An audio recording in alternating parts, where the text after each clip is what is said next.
Isaac. I live on Mason's Point. I know some of the faces in the room.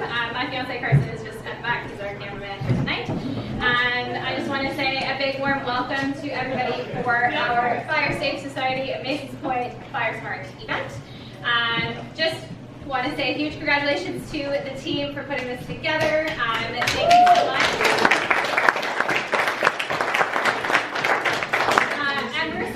With the turnout tonight, you know, you never know with a community event who's willing to give up an evening. I know we're all busy, we all have stuff going on, but this stuff that we're going to be talking about tonight is really important. So it's really great to see all of your faces here tonight. So just before we get into it, well, that's it. It's over, we can go home now.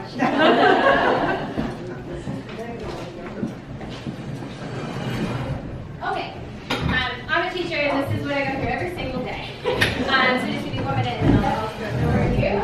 So just to give you a quick heads up of what we'll be going through today. We do have Pamela Lovelace, our District 13 Councillor, who is now running for Mayor in the fall. So she's just going to give us a brief introduction to this evening. Then she'll pass it over to McCurdy. Kara's over here. She's our Fire Smart representative. So she'll give us an introduction to the Fire Smart Community Program. She's got some really important information about tips and tricks that you can use to protect your property, to mitigate fire risk on your own property as well as your neighbor's property.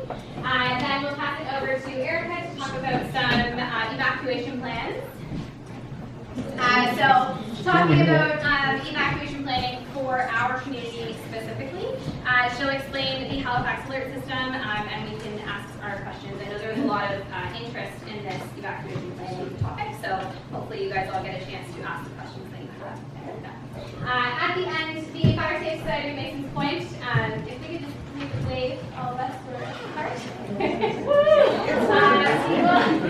We will come up. I'm sure there's some of you that have some questions about who exactly we are, what we're doing here, why we're hosting this event, and then we will explain to you how you can get involved. I do see several of you who have filled out some of the forms already, so if you filled them out and you'd like us to take them back, just hang on to them and we'll make sure to grab them at the end. If you didn't get a chance to fill in a form but you'd like to, we do have them up in the front, so at the end you can come and grab them. And I do just ask that you save your questions to the end, if possible, just so that we can give all of our speakers enough time to get through the information that they're going to present. And then we will open the floor to questions to any of you who want to ask questions of any of our speakers today. Okay, perfect. Thank you, Emily. Good evening, everyone. I am so thrilled to see all of you here. As you know, we had a devastating year last year with the wildfire.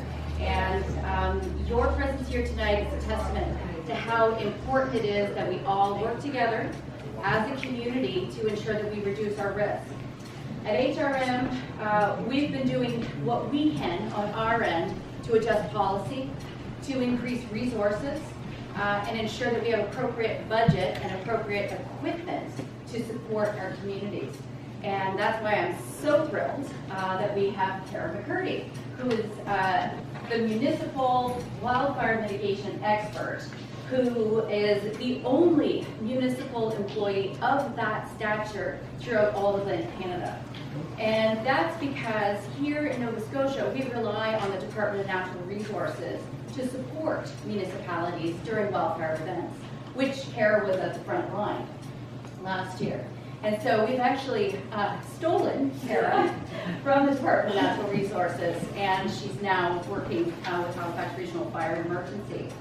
Now, obviously, I don't want to take up too much of your time, but I do want you to know that what you think and what your concerns are absolutely matter.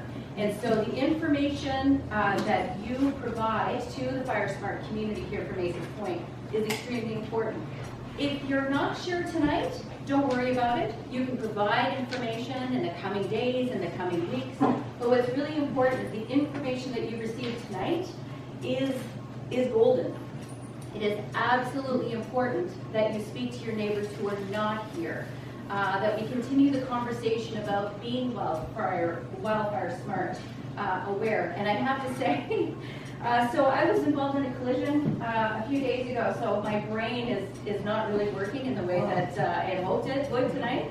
That being said, I may have to step out because I'm still dealing with whiplash and concussion. But there's two messages that I want to leave for you. Check before you burn. You're going to have a backyard fire. Make sure you understand what the fire regulations are provincially. If it's green, you're good to go. But here in HRM, there is no burning at all after midnight. None. It's just not permitted. So we do not allow fires after midnight. So that's one very important message. And the other message I want to say, because I was involved in a rear end collision in the school zone, please slow the blades down.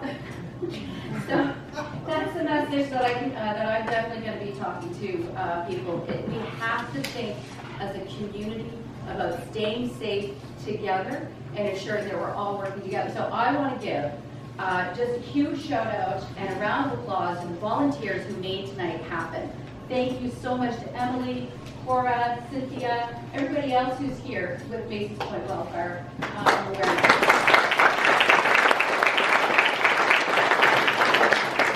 And with that, I'm going to take my seat, but if you have any questions, I think everybody here knows how to find me and how to reach me. And certainly I'm always happy to answer any of your questions. But with that, I'm going to pass it over to Kara, our wildfire mitigation expert and new member of the team for HRFP. Thank you so much for being here.